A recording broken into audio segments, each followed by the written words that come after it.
Welcome to learn easy with Viji. இன்னைக்கு நம்ம 12th standard அக்கௌண்டன்சில ratio answers பார்க்க போறோம்.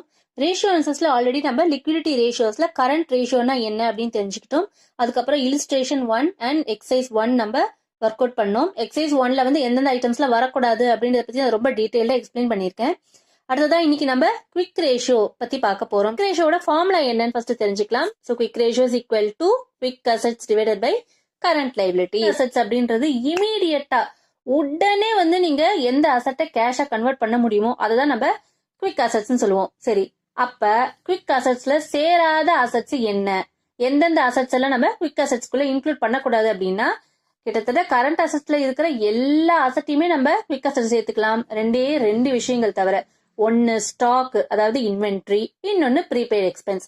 இந்த ரெண்டும் ஏன் குவிக் அசெட்ல சேராது அப்படின்றத நம்ம இப்ப தெரிஞ்சுக்க போறோம். இன்வென்ட்ரிஸை நம்ம ஏன் குவிக் அசெட்ஸ்ல சேர்த்துக்க மாட்டோம் அப்படின்னா, இப்போ ஒரு எக்ஸாம்பிளுக்கு நாம வந்து ஒரு ரெயின் கோட் மேனுஃபேக்சரர்ஸ் அப்படின்னு வச்சுக்கலாம், இல்லாட்டி ஒரு ஸ்வெட்டர் மேனுஃபேக்சரர்ஸ் அப்படின்னு வச்சுக்கலாம்.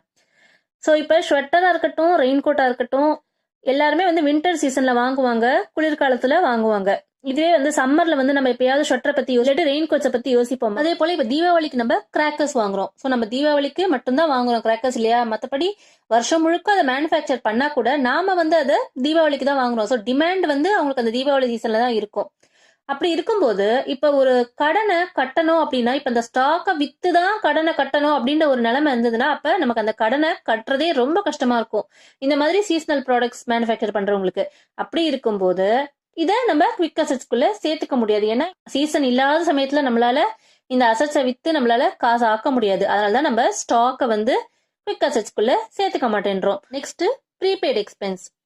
ப்ரீபெய்ட் எக்ஸ்பென்ஸ் அப்படின்னா என்ன அர்த்தம்னா, இப்போ ஒரு எக்ஸ்பென்ஸ் வந்து நம்ம முன்னாடியே பே பண்றது. ப்ரீபெய்ட் அப்படின்னா என்ன அர்த்தம்னா, முன்னாடியே பே பண்றது அப்படின்னு அர்த்தம். எக்ஸாம்பிளுக்கு சப்போஸ் நம்மளோட ஆஃபீஸ் பில்டிங்கோட ரெண்ட் நம்ம இந்த மாசமே என்ன பண்றோம், நெக்ஸ்ட் மந்த்துக்கான ரெண்ட்டை கூட ப்ரீபெய்ட் பண்ணிடுறோம் அப்படின்னா, நம்மளால அந்த ரெண்ட் அமௌண்ட் திருப்பி ஏதாவது ஒரு பண தேவை இருந்ததுன்னா நம்மளால அதை வாங்க முடியாது.